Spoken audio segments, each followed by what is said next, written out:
Banquet. We have inducted 194 individuals and 18 teams.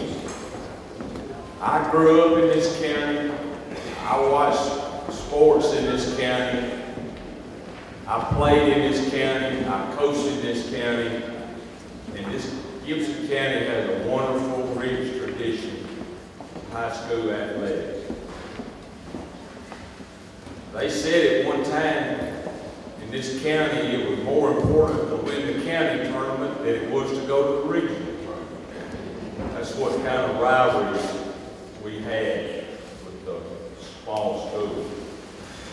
If you're on the committee, this banquet just doesn't happen. It takes a lot of preparation.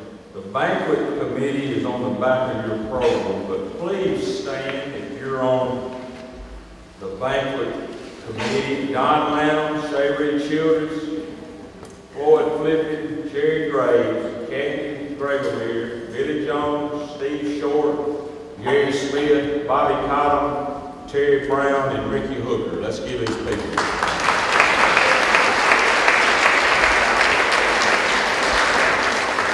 We would also like to thank the high schools in this county. They have their own committee and select their own players from that school.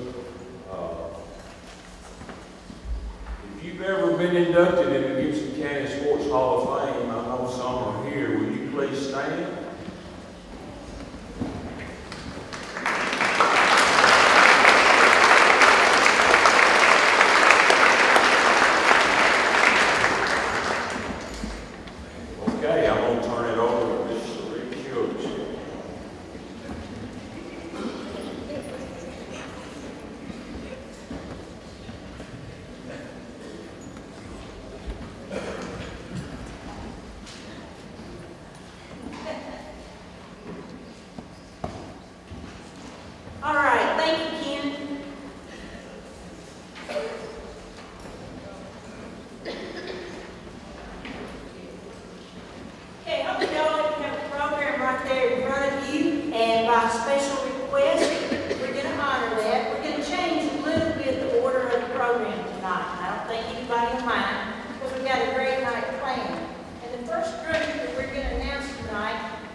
So, as I call your name, if you would come up to the front and receive your certificate, then you would continue to stand over here. The photographers are going to get your pictures for the table, okay? And let me say, some of the people aren't here, and I don't want you all to think it's because they don't care. You know that old saying, if you want something done, have someone busy. Well, choose these kind of folks, and they're involved in a lot of their schools who have softball, baseball, soccer, and proms tonight. So if the student is not here, but someone's here to represent them, you would come on up and get their certificate as well.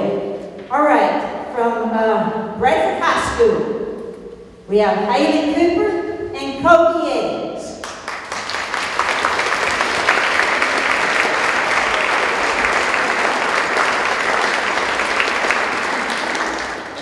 From Gibson County High School, Justice White and Mac Hicks.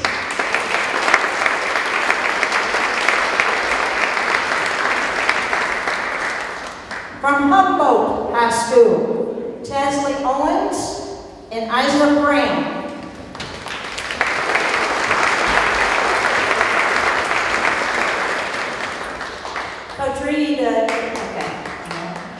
From Milan High School, Chelsea Moore and Jacob Rimmer.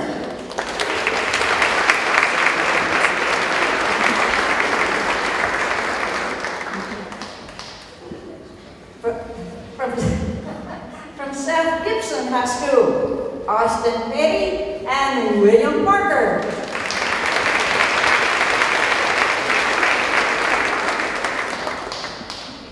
From Trenton Peabody High School, Maya Anderson and Jacob Green.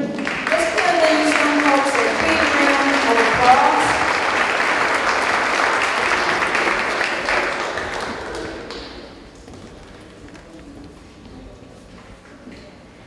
And while they're getting their picture made, we'll just take this moment to say, on your tables, you see something like this. It says Gibson County Sports Hall of Fame. Some of you may not know, but we feel like you want to know. We're working real hard to have a Gibson County Sports Museum in Trenton. And we're trying to take care of that through volunteers' talents and through money donations. If you would like to make a money donation tonight, Terry Brown, if you want to give it to Terry Brown, he'll be happy to take that, and the money will be used to continue the Sports Hall of Fame. If you want to take it home with you and send something back, and you want a tax credit for it, just write your address on the back, and we'll be happy to send that to you. That's just a little bit of a housekeeping story there while we get the pictures made. All right, and changing the program again. The next group we're going to honor is going to be presented by Mr. Jerry Graves. And he's going to be honoring, what is that, Jerry, tell you who he's going to be honoring?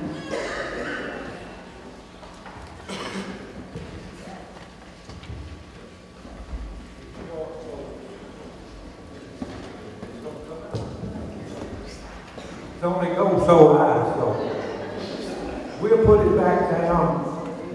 Kim, when you come back up here. Basketball team from Medina, 1949-1950. I'll try to stay close to the microphone. I'm not used to talking, but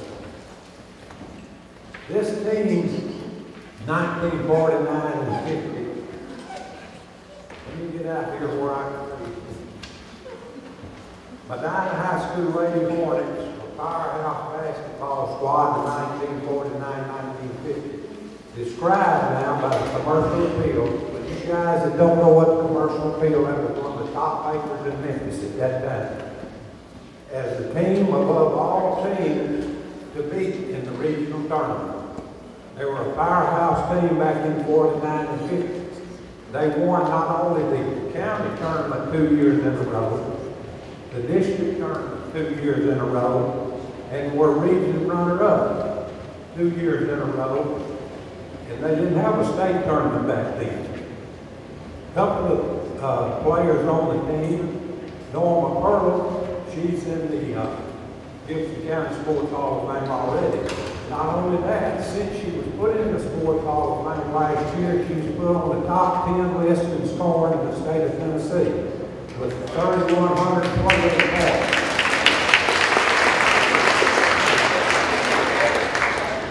And they tell me that Doris, her sister, was better than she was. But we didn't, Doris only played here 2 years. She played at the Medina, I believe, 2 years prior to that. But this was a tremendous thing. And at this time, I'd like to introduce the members of this team. Now, if it seems like Parrish and Pearl is all that's on here, that's pretty well true, but there's some others. Robbie Parrish, Ackley Parrish, Jean Parrish, Helen Pearl, Norma Pearl, Doris Pearl, Rachel Staley, Nancy Scott, Angie Watt, Irene Broadway, Patricia Sellers, Rachel Sparks, Wanda Elam. Manager was Dolores Tootsie Cotton. Assistant coach was Miss June Barham, and the head coach was Harold Holmes. At this time, I would like to present to you the 2017 team of 1949 and 50 to the Gibson County Sports Hall of Fame.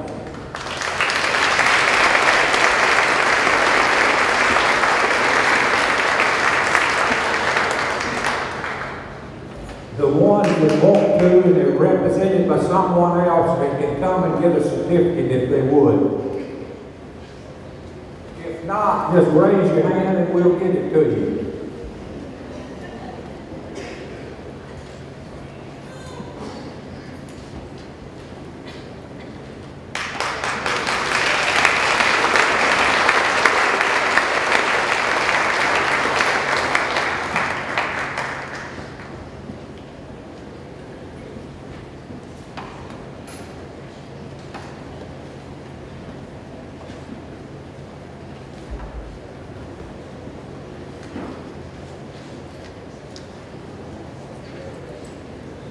All right, while they're doing that, I want to tell you a little story about Jerry Graves.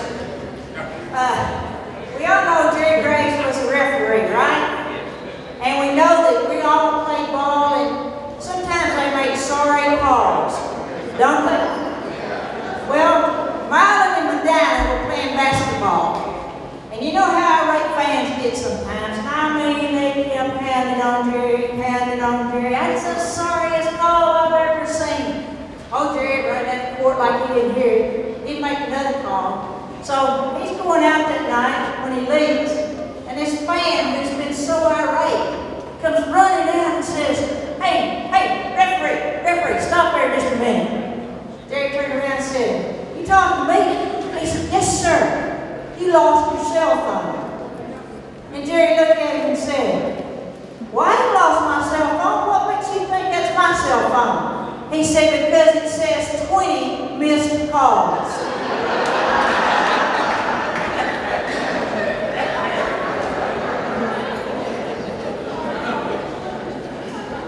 I'm just kidding. Jerry also gave me a couple of technicals too to keep his eyes in there. I told him it was the best call he made all night.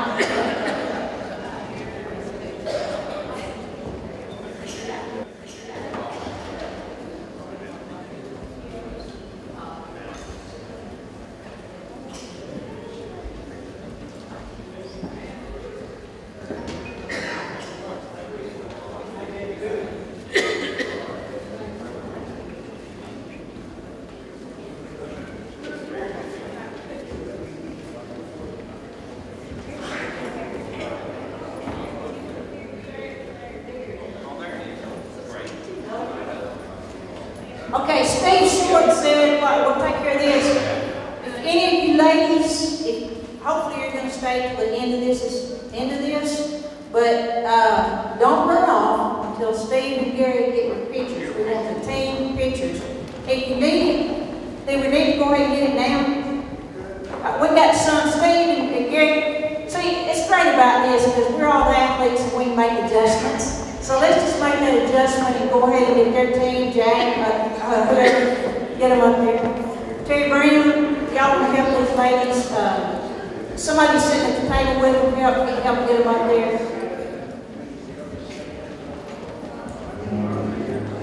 There's 3 of them left.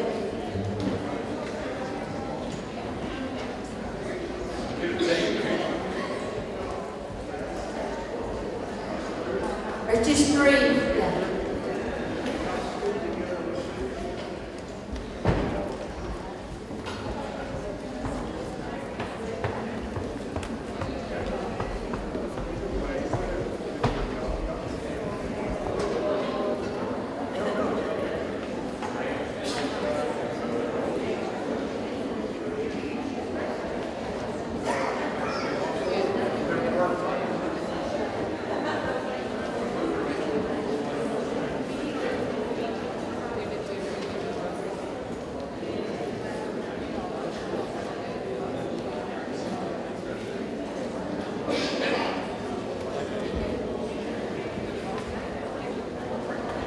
All right, thank y'all for being patient with this. I will say, I went up to them afterwards, talked to them, and I said, were you ladies the first ones to play in this gym?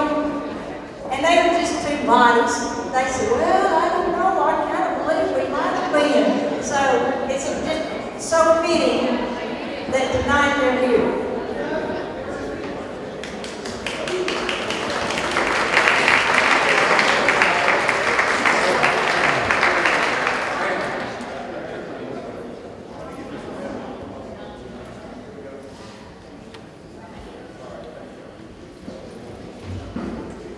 Okay, the rest of them, as we call out, we'll make pictures at the end. That's suitable for everybody.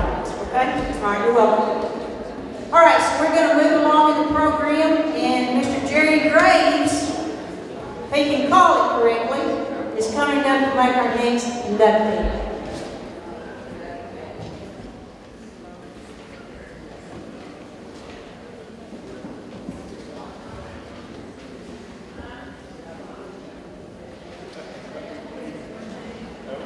We'll go ahead with the program.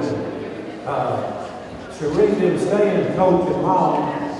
I don't know whether she couldn't coach or she couldn't referee, but she could do both of them from the bench, I know that.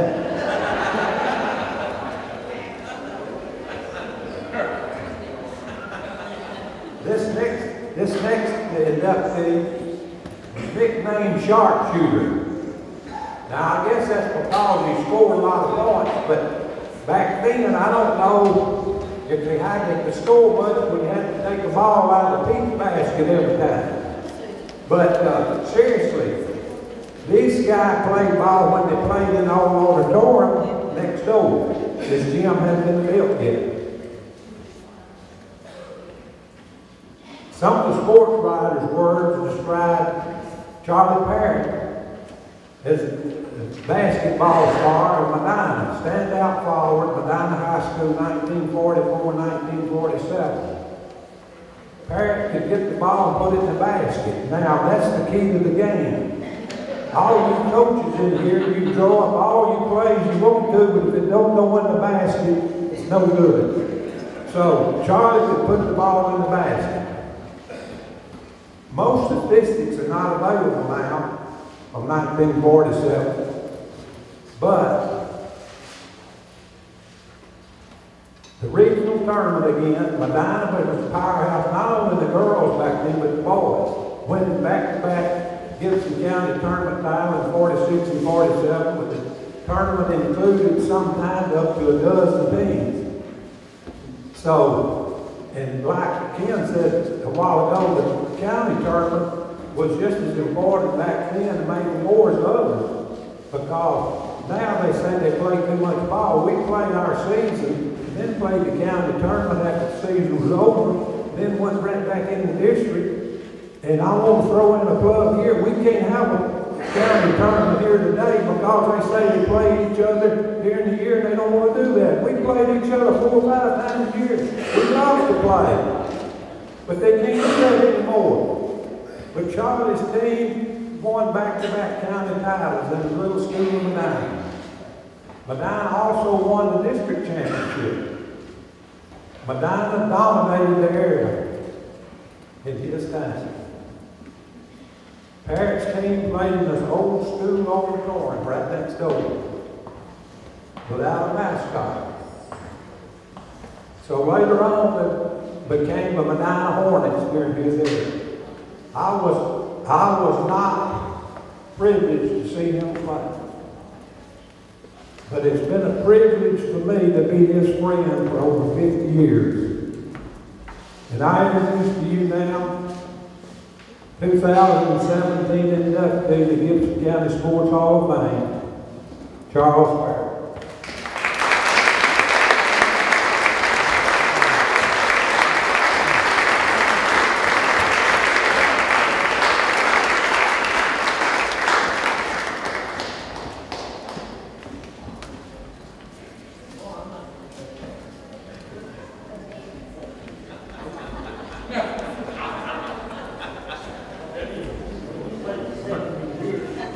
I'm going to cut you off when time comes.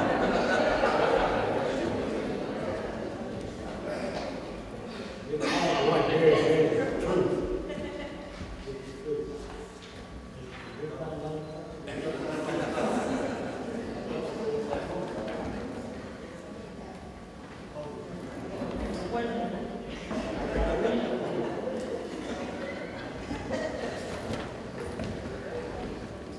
No, they're not 1 year older than I. No, it is. So, are you going to give an award for that? Senior citizen ball player. That's what I was getting one of them. team. I love to play basketball here. I love this town. If we had a basketball team, we would play anybody at any time. And I guarantee you we'll beat you. That's what we're going to do. When you go and play a team that says, where is Medina? Well, wait a minute, let me look down there and I'll tell you. You go down there and you go 2 miles, and then it went to lag. I said, are we going to play ball against one another tonight? He said, oh, yeah. I said, let me tell you something. I shot. This means right back here when the game is over, then you go home alone one time. 48. My God. You know today what I'm doing. And I'm proud of it. Have a good time.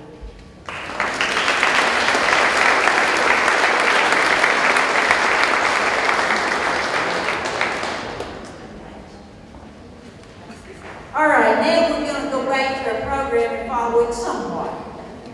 Lest we decide to change. So at this time, Mr. Ken White is going to come up and induct Mr. Bo Booth, Gibson County High School.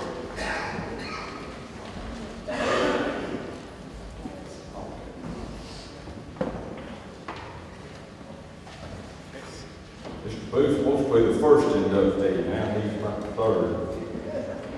Representing Gibson County Special School District is Mr. Bernice Owens, B.O.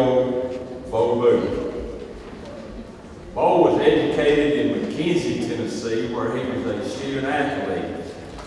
After graduation, his family moved to Trenton, where Bo was a friend of my oldest brother, Johnny.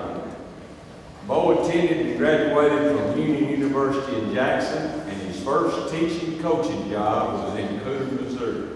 How many people know where Cooter, Missouri? He was there 2 years and then moved up to Haytime, Missouri, and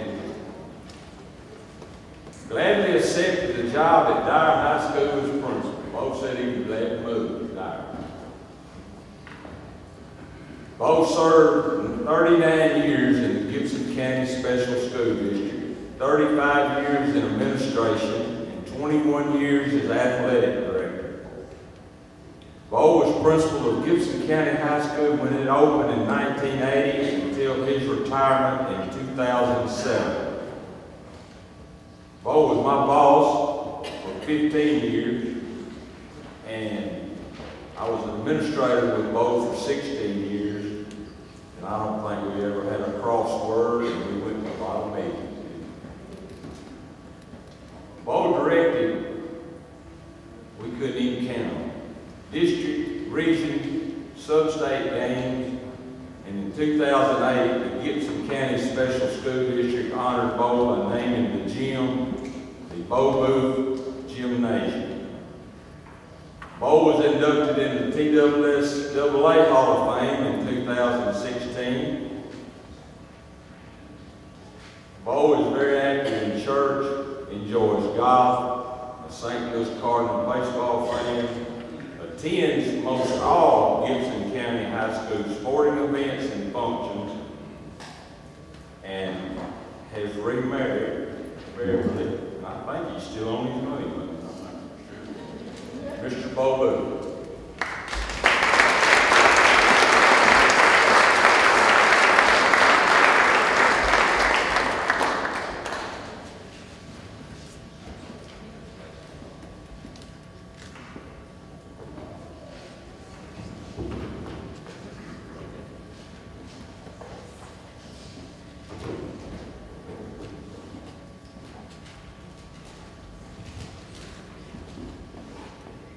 I am indeed honored to be here tonight and being inducted to such a prestigious group of people.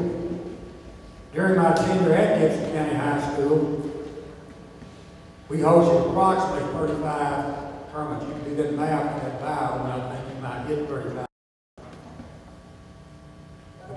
The first factor that I would say why we were able to host 35 tournaments was that we were blessed to have such an awesome gymnasium. And it was centrally located, so that was a good combination to start with. But a bigger factor is why we were good at what we did was we had, and you notice the pronoun, plural pronoun we. It wasn't an I thing, I'll promise you. So many people are scattered across this room tonight that could attest to that. But thanks to all those assistant principals over the years, doing these tournaments, faculty, secretaries, coaches, student and community volunteers. It was really a matter of pride with all of us. I, contrary to 98% of these inductees into this prestigious group, I was not an athlete, as could be attested to two McKenzie young ladies in here tonight, that I graduated with one of them, and the other one was a year or two younger. But anyway, I wasn't a good athlete, but this position in this gymnasium that I was able to work out of, we were able to, I was able to stay involved in athletics. In closing, I'm very, very humbled to be inducted here tonight. Thank you.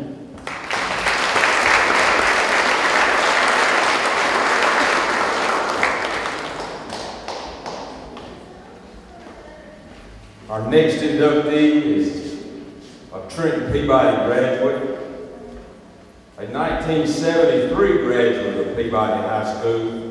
Ricky Jackson was an outstanding three-sport athlete who really excelled in basketball. A 4-year letterman in the sport, Ricky led the 73 Trenton Peabody Tide to a 32-4 season record and a runner-up finish in the TWSAA Boys State Basketball Tournament and small classification held in Knoxville. I was a freshman on that team, and a lot of times seniors picked on freshmen. If you played, you know. Ricky Jackson never picked on me. He encouraged me. He said, you play and practice. I know how good Ricky was because I guarded him every day in practice. And he was very good. The heartbreaking loss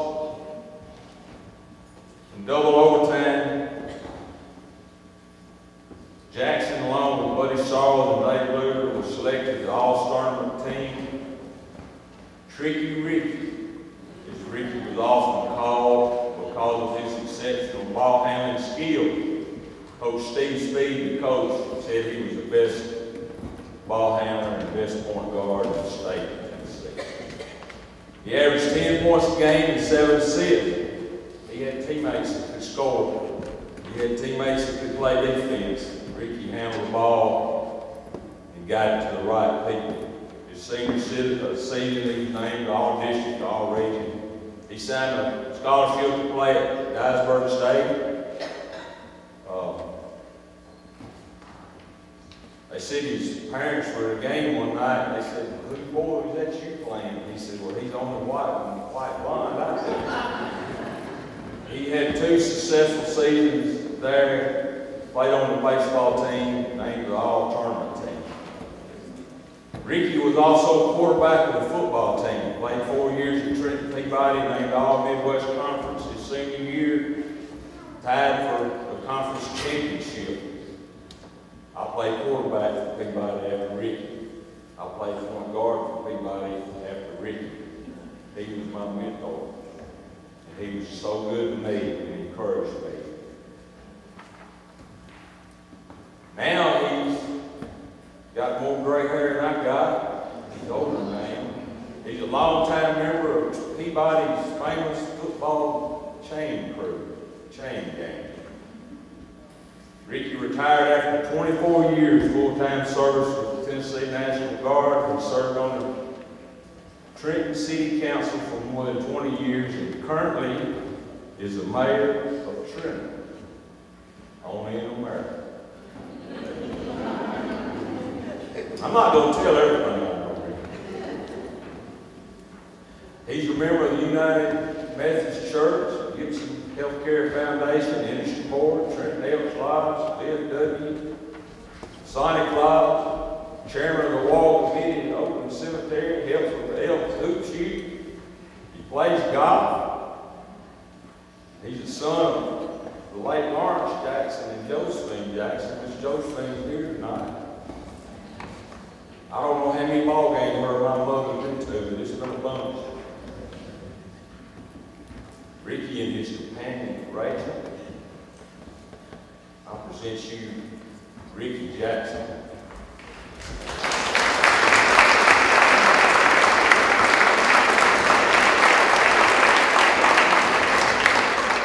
Ricky learned to play basketball at the jail. He had the sheriff, and he said every afternoon the prisoners would play, he'd play with them. That's how he learned.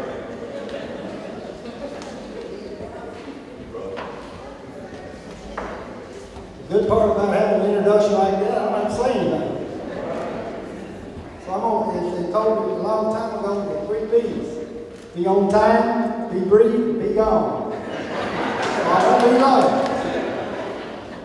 It is an honor, as Bo said, to be here tonight amongst all the prestigious athletes that are already inducted and those that are being inducted tonight. I was been blessed all my life, starting when I was 8 months old and adopted. Mama Josephine and Daddy Lawrence brought me back across the river to Trenton, Tennessee. And if I've heard it once, I've heard it, I want to say 1,000,000, but probably more like 1,000 times. Mama said, I wish I had dumped you off in the Tennessee River when you crossed the bridge. But she did, and here I am. But I did, I love it. If it rolled, bounced, kicked, I could hit it, I could throw it. Anything, I love playing ball, and that's all I wanted to do since I was a little bitty boy. Started when I was 5 on the Babe Ruth, as a bat boy for Dad and I, the VFW Little League team, went on up through Little League, Babe Ruth, high school. Played football when I was little. Coach Gilser, his famous saying was Dad Jr. He had to pad his programs to make me look bigger than I was, so those guys wouldn't beat up on me too bad. But then, like Ian said, my passion was basketball, and I was better at that than I was anything, because you didn't have to be big to play basketball. But as he said, I did. My dad became sheriff when I was 11 years old, and I learned to dribble on gravel with the driveway at the jail. We had to move to the jail, but that's where I learned to play. But I did have a good career in basketball, especially our senior years. He said we went 32-4. Finished runner-up in the state tournament. And 63, 62, didn't have a three-point line in the end, but we had some shooters that could play. If a little blind-headed boy could have made some free throws, we'd probably been state champions. But I couldn't, and we didn't, so, but here I am today, and again, I'm blessed. It's an honor to be here tonight with everybody. My mom's here, and it's an honor for me to be here and have her with me tonight, and my family and friends, and I love y'all. It's a great honor. Thank you, and God bless you.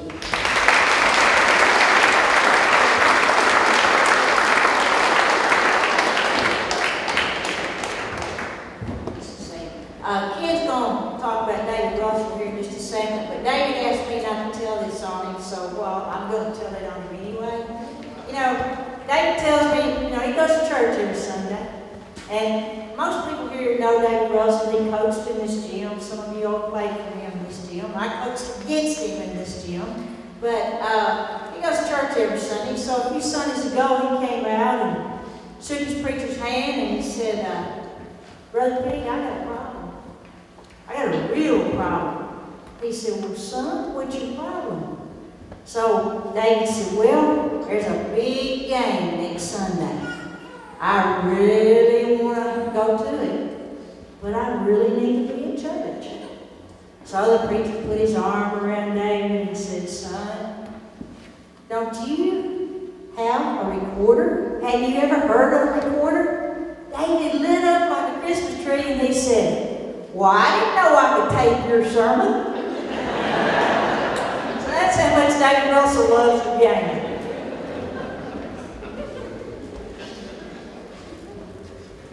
I had my daughter KJ going around the top of the Gibson County Gym one afternoon, and David Russell was standing there. And I said, KJ, this is Coach Russell. She looked at him like, yeah, all right. And this summer? She said, oh, been swimming, been to camp. He said, you shot 2,000 shots this summer yet? She looked at him like, well, he's crazy. I'm in the 6th grade. He said, well, you don't want to be a ball player. And he just turned around and walked away. David don't need introduction. He's a Hall of Fame coach. He's a Hall of Fame individual. I present you, David Russell.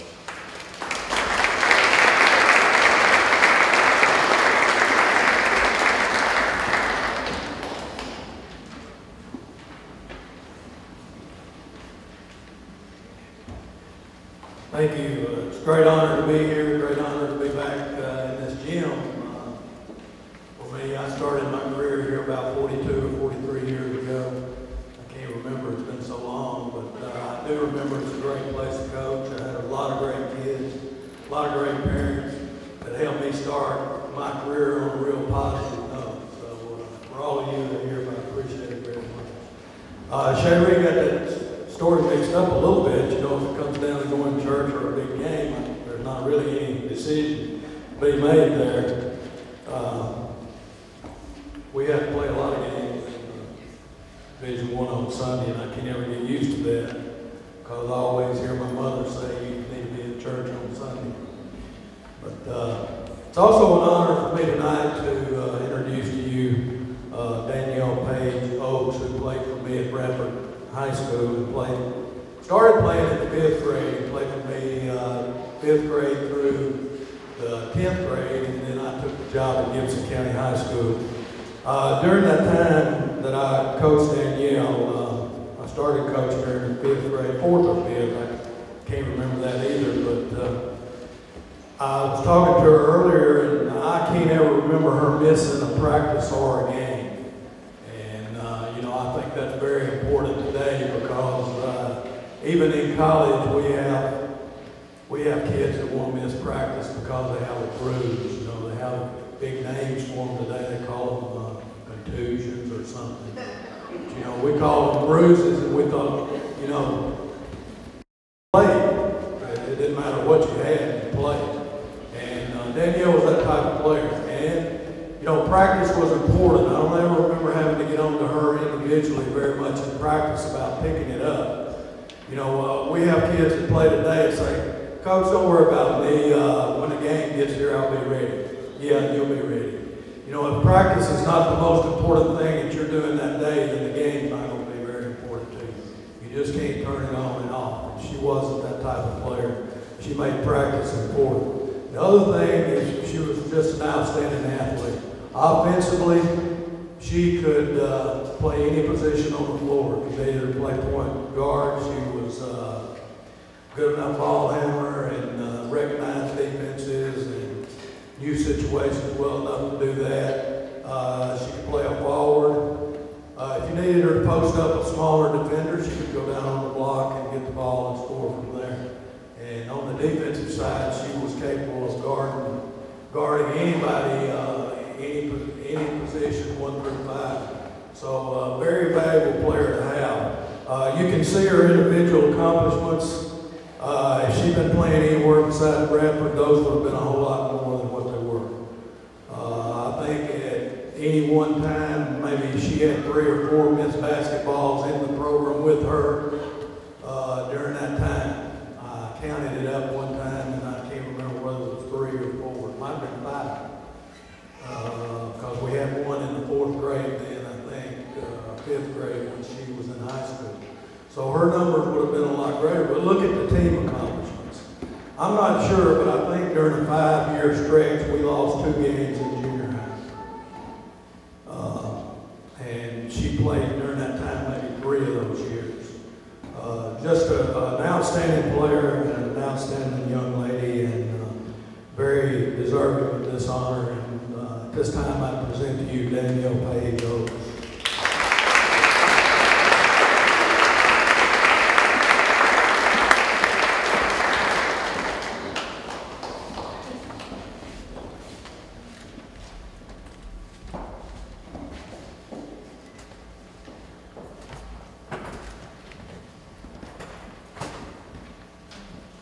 Well, I agree with the 3 Bs, so I'll stick to that. I figured the best use of my time tonight is just one to say thank you for just including me in this honor. I'm very humbled and honored to be here. But I see it as a great opportunity, ultimately, to thank and to honor the people that poured into my life, coached me, taught me, inspired me, challenged me. And so I just want to take a minute, a lot of those people are in the room, to really just talk about maybe 1 or 2 things that you taught me that still impact my life today. First, Coach Russell, it all kind of started with you. My dad would probably disagree. It didn't really start with you, Dad, but I think when you're born in Bradford, you're born with a dream and goals that people in other towns and states and places around the country just don't have. The idea of a state championship is not only a possibility, but it's kind of an expectation. And so, Coach Russell, I really credit that to you. But you personally taught me how to work hard and how to be mentally tough. And the best way I can describe it is, I think you took preteen and teenage girls and gave us the mental toughness that some grown men don't have. So I really thank you for that. And that will really come into play. It has through life, but I know it was, as times get harder in life. So I appreciate the work ethic and the mental toughness that you instilled in us. I've had some great coaches, Coach Wild, the Bananas, and Tara at UT Martin. I also want to thank, I have my list here and I'm trying to remember it. My family, one of the best things that you've taught me, my grandparents, aunts and uncles, cousin, Melissa, you've really taught me what it looks like to love someone just by being there. And you've been at recitals, ball games of every sport, church activities, baby showers, graduations. And so I hope to love the people in my life as well as you love me.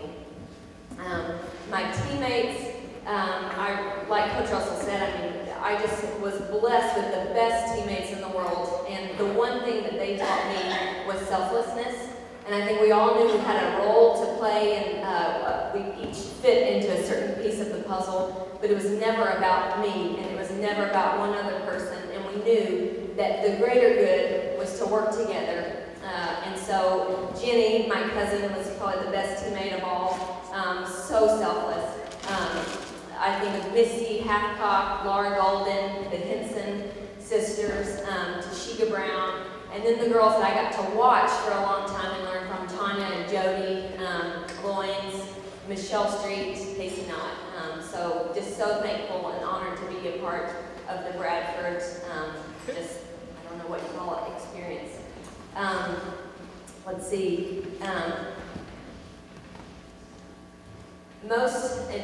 Forgive me if I'm forgetting someone, but I most want to honor my mom and my dad tonight, because if I really put into words, the number one thing you've taught me in my life is it's unconditional love and sacrifice.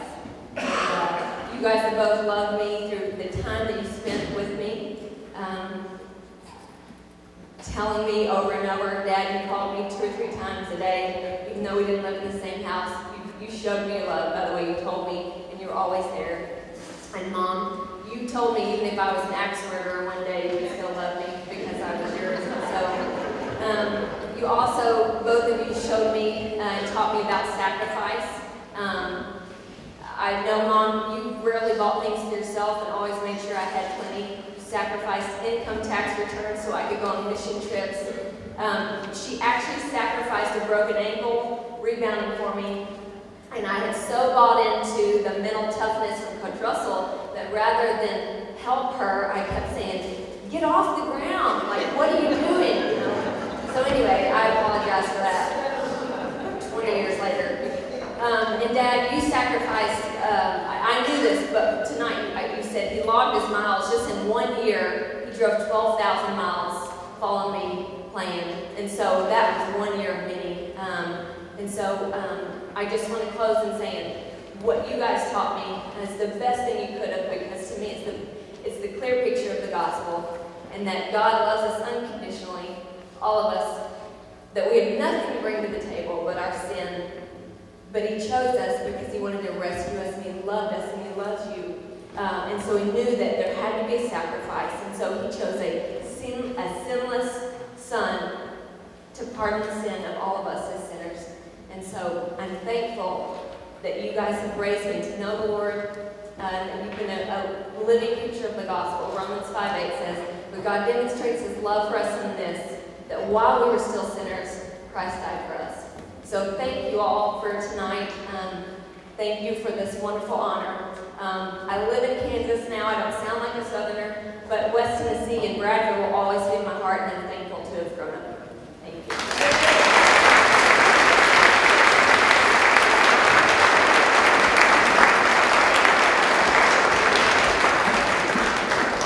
Oh my goodness, wow.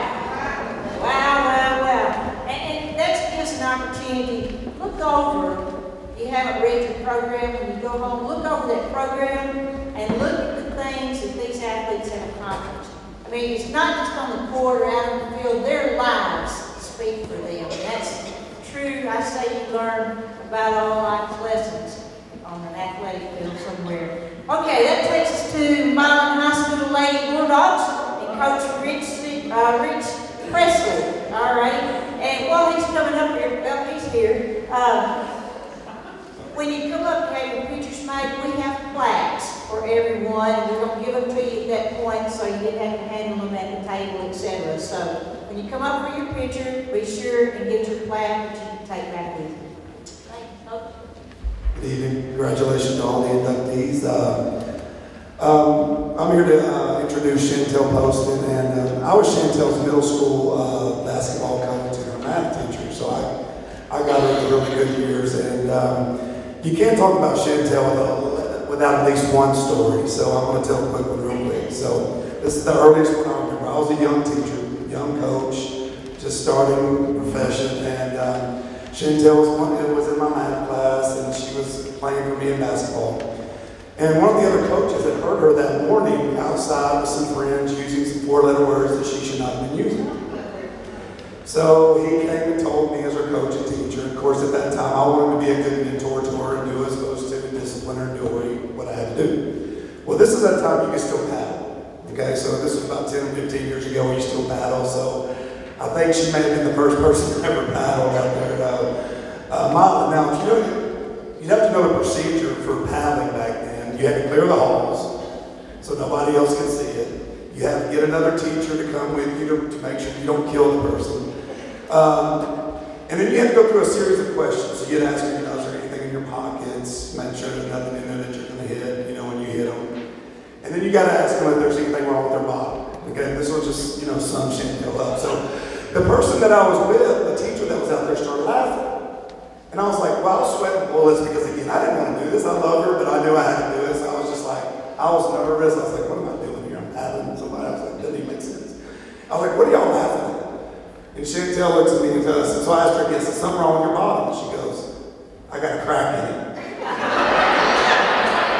So it took me even then for just a minute to realize what she was saying, because like I said, I was so nervous. But that's just who Chantel is. If you don't get it, we all got a crack back there. If you're not, it takes a while to get something.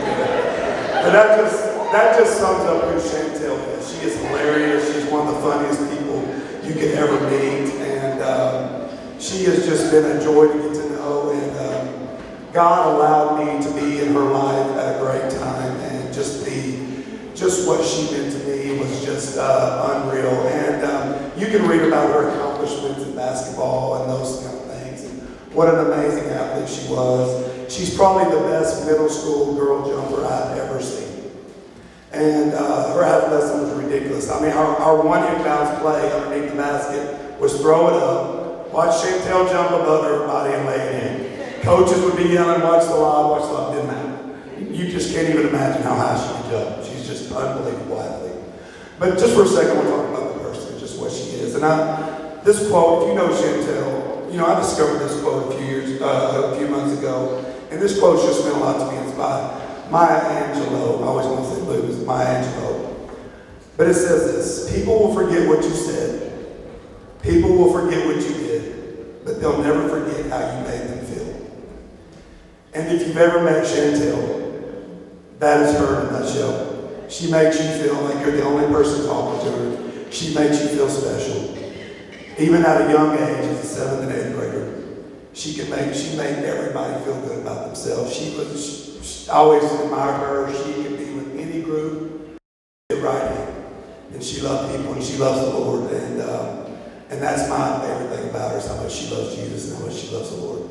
Everybody, Chantel Poston.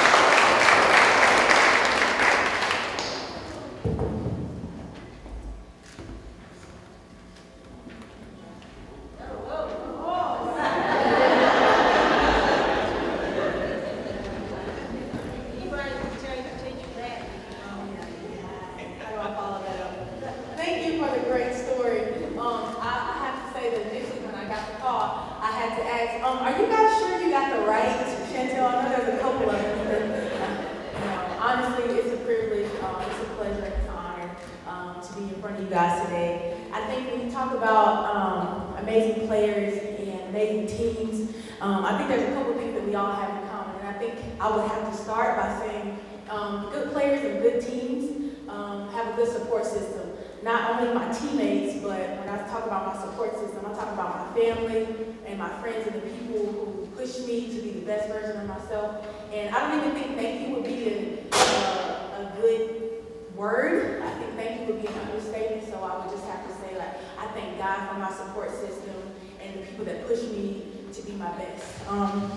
I think next when you talk about good teams and good people, I think you have to talk about practice and not just the literal practice. You know, we don't always want to go to practice. It's not always fun. But when I think about practice, I think about the trials and the things and the tribulations that you have to go through that kind of make you to be the best version of yourself once again. So I'm thankful for the trials and I'm thankful for the ups and downs because they definitely made me who I am today. Being a collegiate coach now, I think some of you guys would disagree with this next one, but I think that we all would have to say that you got to have good referees, right? Right, you can all laugh at that. And when I say referees, like I said again, I don't mean in a literal context. I mean referees are those people in your life that aren't afraid to tell you when you've done something wrong. Those people that aren't afraid to step up and say, hey, you traveled, you fouled, and you might not like it, but those people are necessary. So I'm thankful for the referees in my life that kind of took me to the side and said, hey, you need to get back on track. And then lastly, I definitely would have to give all glory and all honor to God. I've had some amazing coaches in the physical realm, but I call him the ultimate coach, obviously Jesus Christ, who's been the head of my life, who has directed me and got me on the right path and has kept me. Again, I'm just honored, and it's just a privilege to be in front of you guys today. And I just have to give honor and glory to God because without him, I definitely would not be standing here before you. So thank you guys for this honor. I don't feel deserving, but I'm so grateful that God doesn't call the qualified, he qualifies the call. So thank you guys again.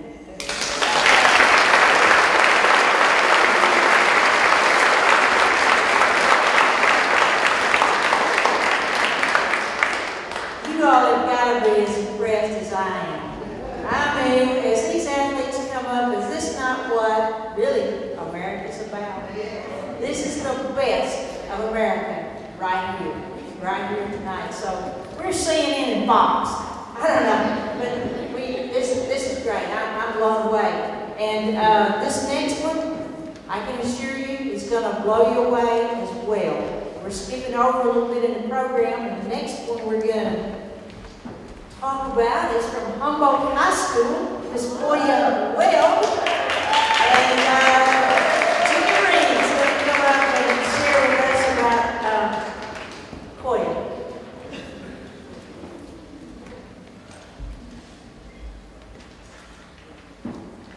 Thank you. Good evening to the inductees and assistants, other Hall of Famers out there. Good evening to you and all your parents and friends. It's an honor to be here tonight, and it's like I said, it's a joyous occasion. It's an occasion I wouldn't miss for anything in the world. The person I'm going to introduce is probably one of the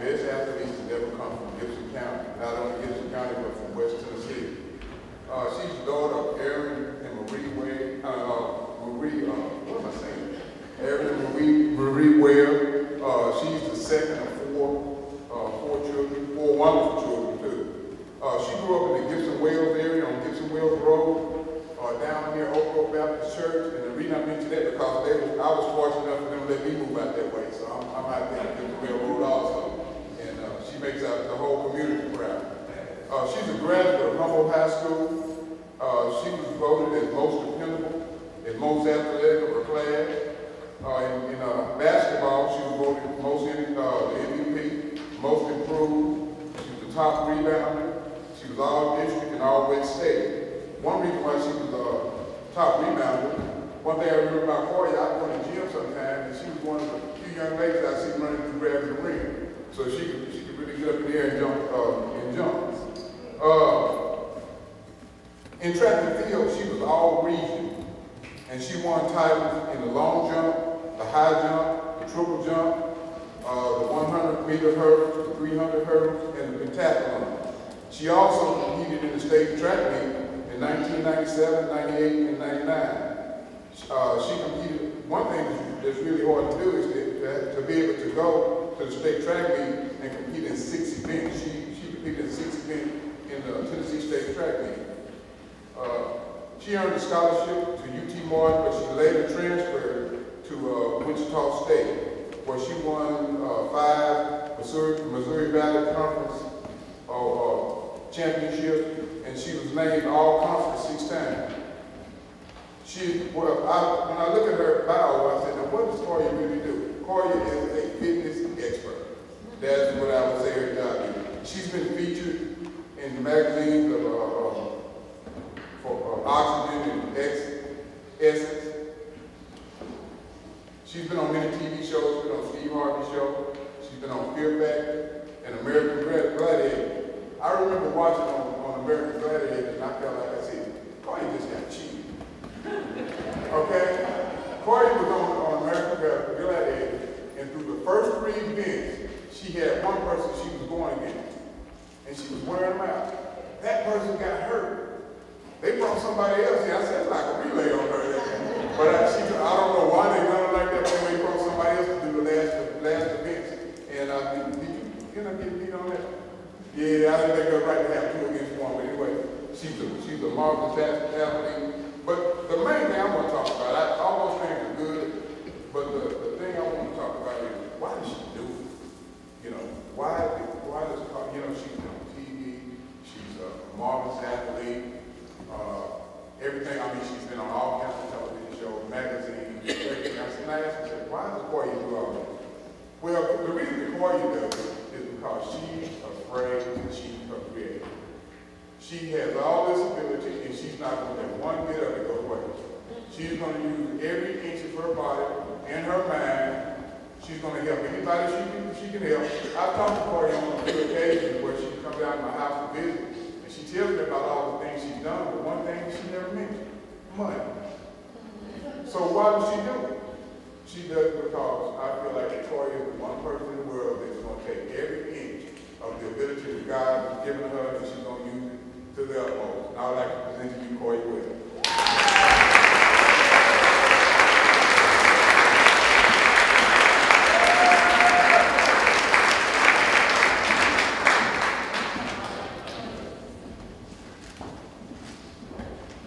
Wow, my heart is racing. I'm so honored to be here today. It's so beautiful to see so many people that I grew up with that helped me grow into the woman I am today. So grateful for my family and everyone who is a part of putting this beautiful event together.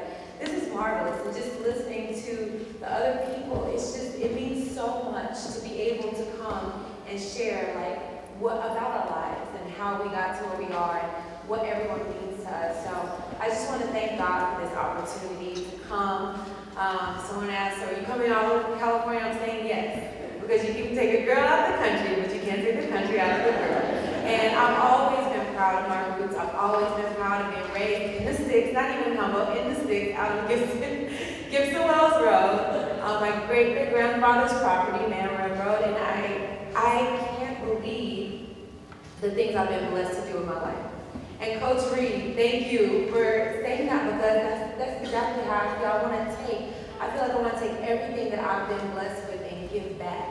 and see if I can make my life useful, not only for my family, not only for my community, but for the world. And I remember one thing that Coach Reed, he inspired me at a young age because we didn't have a high jump. I won high jump in college. I was 13, but when I started, we had a mattress and we had a septic tank. And I was like, I want a high jump. He said, jump that. And I remember I didn't know how to do the flop, and I just hurdled over it. And I was like, I want to do this. He's like, do it. And he always encouraged me, whatever I wanted to do, just do it. And at a young age, I was like, all right, I'm going to do it. And he's like, yeah, you can do it. And then he really believed, you know, and I went on and on. We kept doing it. We kept figuring out along the way. And I really appreciate that. And I want to say my parents, you know, number one, being raised in the country, you know, running up and down the driveway. My mom used to make these orange eating contests, these obstacle courses in the yard. And my dad used to, you know, make us ride the bike and run to school. Like, all of these things helped me become the athlete. You know, it's not just, oh, I got great talent. Yes, I practiced hard. I ran circles in my basement around the pole trying to learn how to dribble. And Coach, he didn't tell you, but I had the basketball honors and the track, but I didn't make the team when I was in junior high.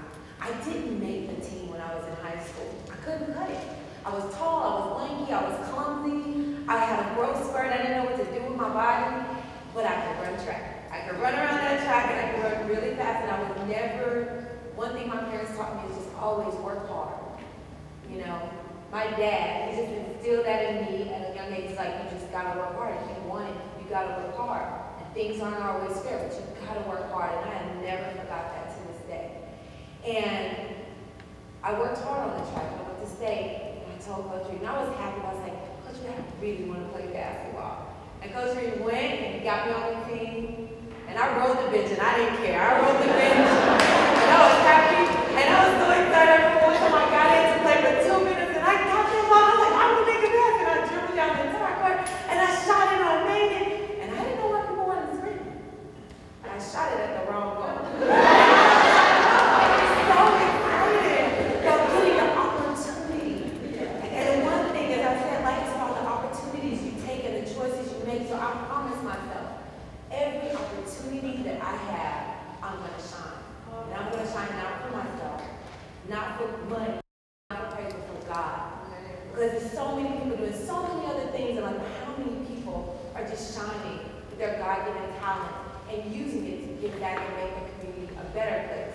And so that's what I've tried to do with my life. And again, if it wasn't for my teachers that are here, the coaches, the people that put me into the newspaper, like, all those little things build confidence so that I can go to California and make it so many things. I've dealt with so many lies, so many cheatings. Like, it hasn't been all glitz and glamour. I have gone through as much struggle as I have success. It's no easy ticket. It hasn't been for me either. It's been hard. I cried this week, and I shot 9 videos. I'm signing contracts, and I'm dealing with court cases. Like, it all, and I just say that because a lot of times people see the success and they don't see the struggle. And they see the, you know, as athletes doing well, but they don't see when I hurt my knee, you know, and I didn't make it to state one year after everyone thought I was going to win, and I got no praise, you know. So it's all about learning, and that's why I thank my mom and my dad for raising me in church and raising me with God, because at the end of the day, millions don't matter, the money don't matter, it's your attitude and what you're able to take from every experience to grow your soul. Because we are all one, we are all connected, and to see some of the things that are happening in this world, it hurts our hearts, but at the end of the day, we are the change. And we can make a difference by honoring each other, by lifting each other up and reminding each other who we really are. We are all children of God, and if we continue to shine every single day, the world will get healthier, the world will get better, and we'll continue to make a difference. So thank you for this opportunity.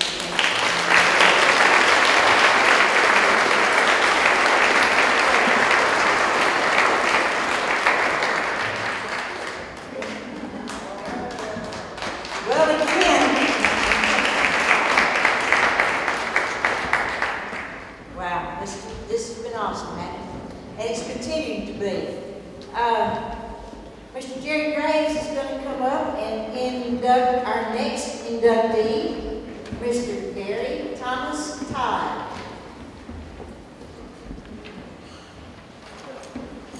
He's fixing to get back in.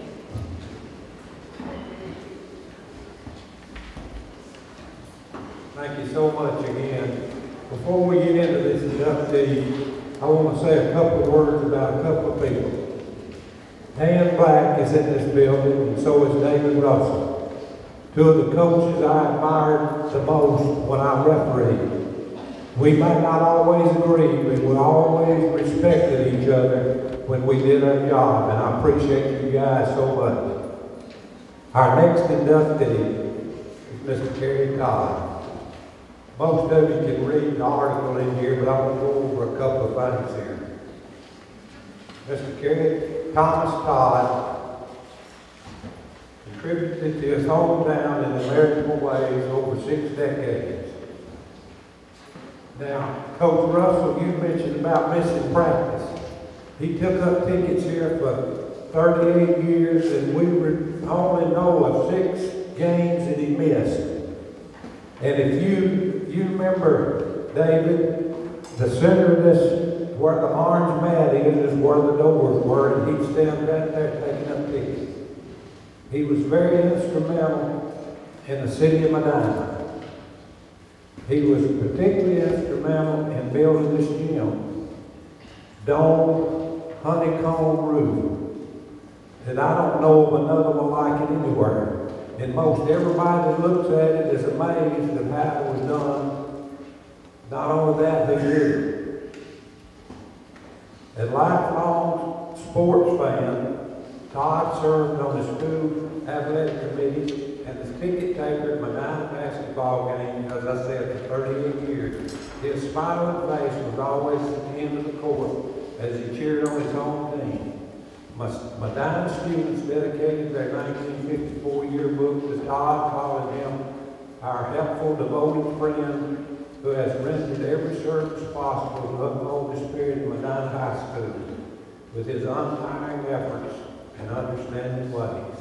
And at this time, I present Gary Todd as a contributor of the 2017 Gibson County Sports Hall of Fame, and it would be accepted by his grandson, Rodney Allen.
We also have a Facebook page, and a lot of that is to thank to Mr. Steve Short. So those are some housekeeping things.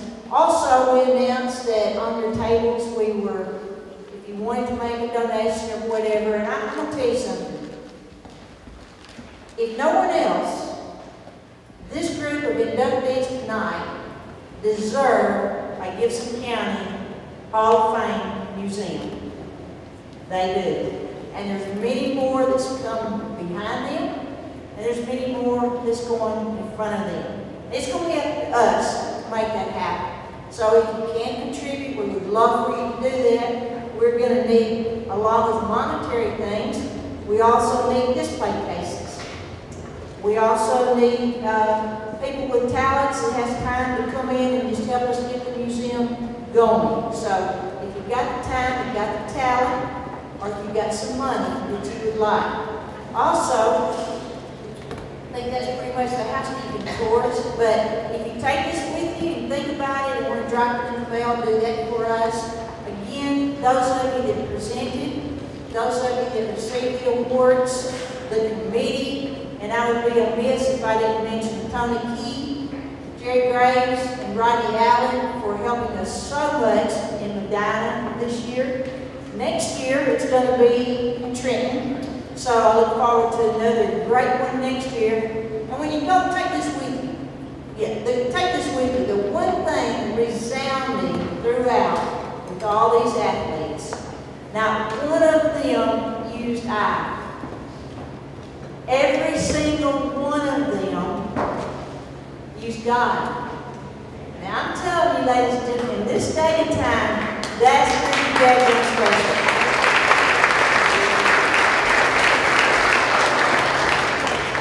I think all of them said in their own words, to God be the glory. Yeah. So we'll say that tonight in closing. We'll also say God bless this great country that we live in that allows us to do these sorts of things. God bless you. Thank you. And we look forward to seeing you next year at